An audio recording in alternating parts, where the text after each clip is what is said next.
আপনারা বিভিন্ন ছবি টবি দেখছেন।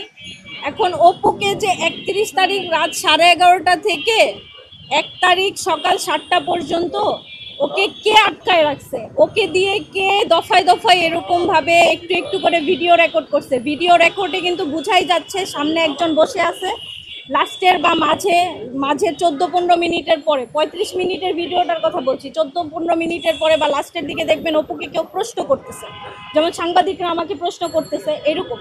তো ওকেও এরকম কেউ বসায় রাখা এই ভিডিওটা ধারণ করছে। অপু ওখানে বলছে যে প্রথম যে ভিডিওটা ছাড়ে তার ক্যাপশনে দেখলাম এরকম বলা যে অপু ভিডিওটা করে কোনো বন্ধুর কাছে দিয়ে গেছে।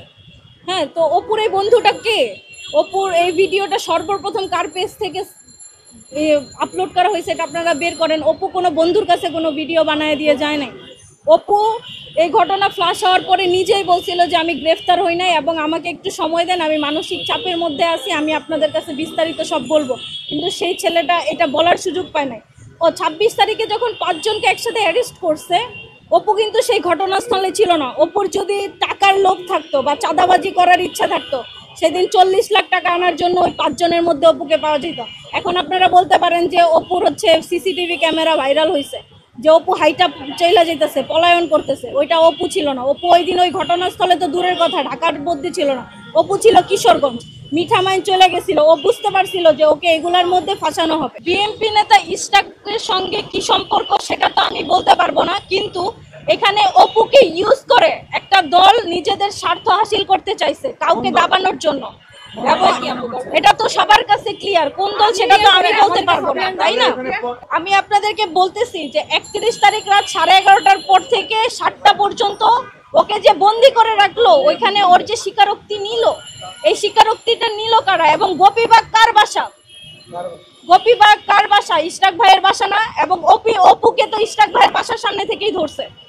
এবং আপনারা দেখেন কয়েকটা ছবি টবি ঘুরে বেড়াচ্ছে, এগুলো তো সব ইশরাক ভাইয়ের বাসাতেই। এইখানে তো বলার সন্দেহ কিছু নাই যে অপুকে নিয়ে ইশরাক ভাই জোরপূর্বক এগুলো করাইছে।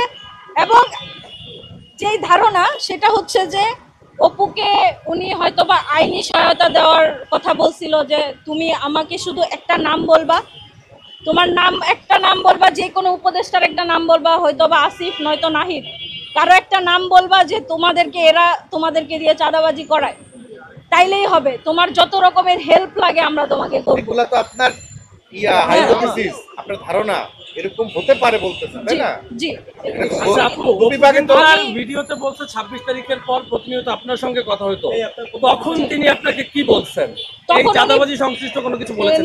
না, উনি বলছে যে আমি পুরাপুরি ফেসে গেছি, এটা আমি বুঝতেই পারি না, আমি নিজে যাই ওইখানে এইরকম সিচুয়েশনে পড়া যাব। আমি জানতামই না যে ওইখানে রিয়াদ টাকা নিতে গেছে বা ওই আঙ্কেলও আইসা রিয়াদকে টাকা দিবে, এগুলো অপু জানতোই না। অপু গেছে শাম্মী আহমেদকে ধরার জন্য, এটাই ওর উদ্দেশ্য, আর কোনো উদ্দেশ্য ছিল না। ঠিক আছে, এখন এই 31 তারিখের রাতে থেকে সকাল 7টা পর্যন্ত এই সময়টাতে অপু গোপীবাগে ছিল। গোপীবাগ থেকে অপুকে অ্যারেস্ট করছে। আপনারা ডিবির কাছ থেকে খোঁজ খবর নেন, ওনারাই তো বলবে ওরা কোত্থেকে নিয়ে আসছে।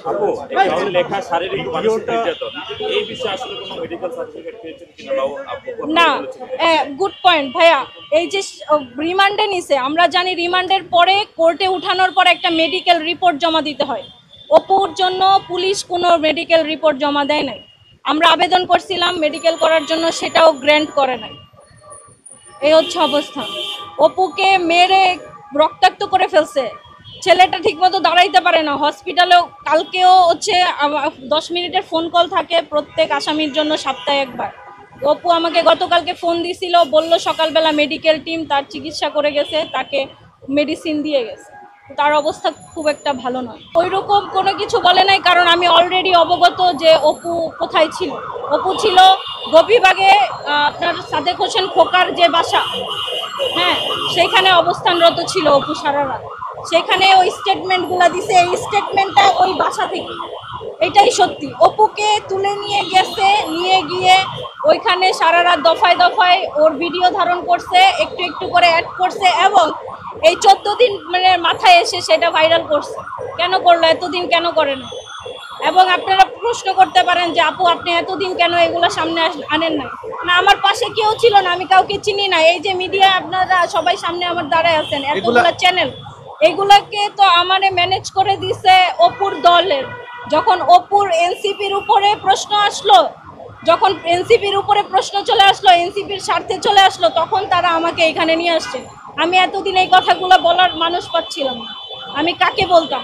আমি আমার জায়গা থেকে যতটুকু অপুর জন্য করার অতটুকু করছি। এখন আমি জানি না যে আজকের পরে অপু সাধারণভাবে জীবনযাপন করার সুযোগ পাবে কিনা, তার নামে আরও মামলা মোকদ্দমা হইতে পারে, তারপরে হচ্ছে গিয়ে জামিন নাও হইতে পারে, সাজাও হয়ে যেতে পারে। আমি সবার কাছে অনুরোধ করব এগুলা যেন না হয়। ছেলেটা পুরাপুরি একটা মিডিয়া ট্রায়ালের শিকার হয়েছে, আপনারা এত কঠিন হয়েন না আমাদের প্রতি। আপু 31 তারিখের পর থেকে 2 তারিখে কোর্টে তুলছে না?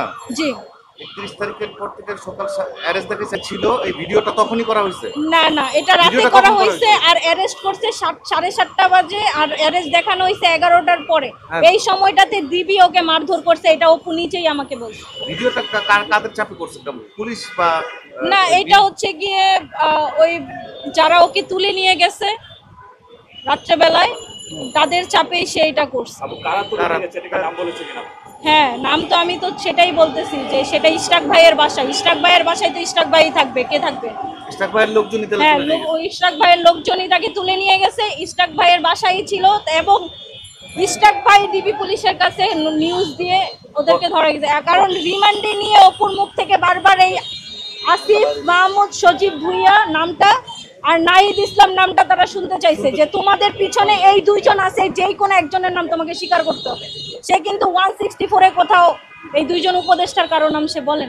আমাকে দেখে রাখারও কেউ নাই, আমি মেয়ে মানুষ, আমি আসলে আমার হাজবেন্ড যেন সুন্দর, আমি চাই যে সে এসে, আমি আগেও চাইতাম, এখনো চাই, সে কোনো রাজনীতি না করুক এবং সুন্দর নর্মাল সাধারণ জীবনযাপন করুক, সেটা যেন সে পায়। এবং আমি এরপরে, আজকের পরে যে আমি এখন বাসায় যাব, বাসায় কিভাবে থাকবো বা আমার নিরাপত্তা কতটুকু, আমার যেন কিছু না হয়। ভাই, আপু বাইকটা কোথায় আছে এখন?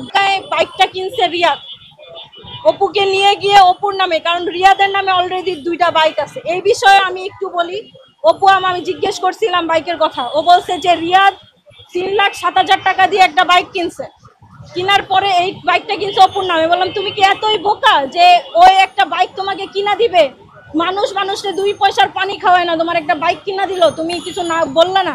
বলে কি যে ওর নামে অলরেডি 2টা বাইক আছে, এখন যদি আরেকটা কিনে ওর ট্যাক্স বেশি দেওয়া লাগতে পারে। এই জন্য ও অপুকে এই বাইকটা কিনে, কারণ ওরে নিয়ে ঘুরবে।